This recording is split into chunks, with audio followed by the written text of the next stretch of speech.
Hey everyone and welcome back to my channel. In today's video we're going to be taking a look at how to spy on a computer host using Kali Linux and metasploitable. First, let me explain what metasploitable is. Metasploitable is a virtual machine that's intentionally vulnerable, created for security researchers to practice their skills on.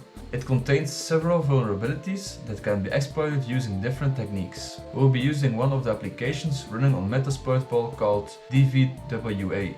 Damn Vulnerable Web Application. It's a web application that's designed to be vulnerable to different types of attacks, including command execution. I will provide a download link to metasploitable in the description. To make it work, simply open a download folder with your VMware or VirtualBox and select the VMX file. Now, to access metasploitable, we will be using our Kali Linux machine. We'll use command execution from our Kali Linux machine to gain access to the target Linux machine. So that's the plan for this demo. Let's get into it. So first of all, start up your Kali machine and your metasploitable tool. Log into the metasploitable machine with the default credentials msfadmin. After logging in, perform an ifconfig command that shows you your IP address. The IP address of my machine is 192.168.0.225. And also make sure your network adapter is in bridged mode.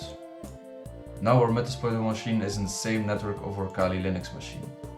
So in Kali Linux, open up a web browser and go enter the IP address of the metasploitable machine.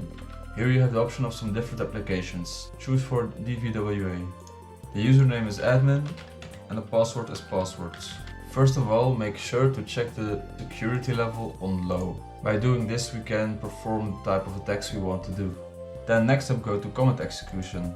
Also open up a new terminal and launch the Netcat application to listen on one of your ports. In this case, I'm going to use port 1234. Just perform the commands, and now your local machine is listening on port 1234. In the web page, fill in this command. 127.0.0.1 is your own machine, and then we perform netcat on our local machine on port 1234. Within netcat, we will launch this shell. So just click submit. So now our netcat terminal is connected to the machine. We can look at its contents with the ls command. Here we can see an index.php file and other stuff. We can perform loads of commands like wmi and even make and remove files and folders. So now we've gained access to the machine.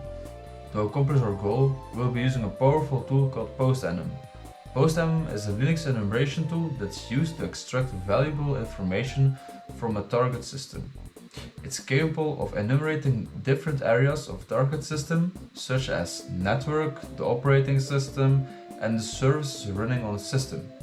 The purpose of using Postenum is to gather as much information as possible about the target system before launching any attacks.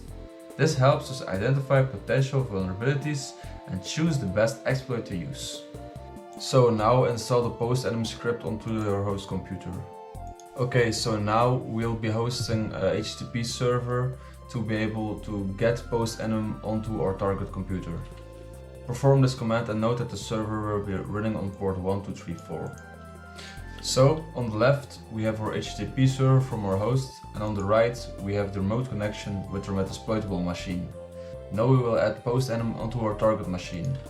So now we see here we've added Postenum onto our computer. To make sure you have execution privileges on Postenum script, you need to add the executable right. So just enter this command. Now let's go ahead and run Postenum. Now that we are in Postenum, we can execute a lot of different commands. Here you can see all the options that are possible.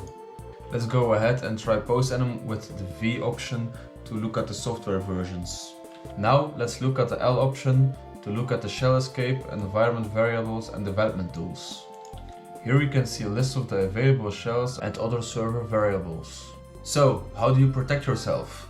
First of all, use firewall to block traffic on ports so that the hacker can't connect with Netcat. Second, restrict user permissions so that you limit the hacker's ability to damage the system. And third, use antivirus software to detect and block the Postenum script. Thank you guys so much for watching the video, and I'll see you in the next one.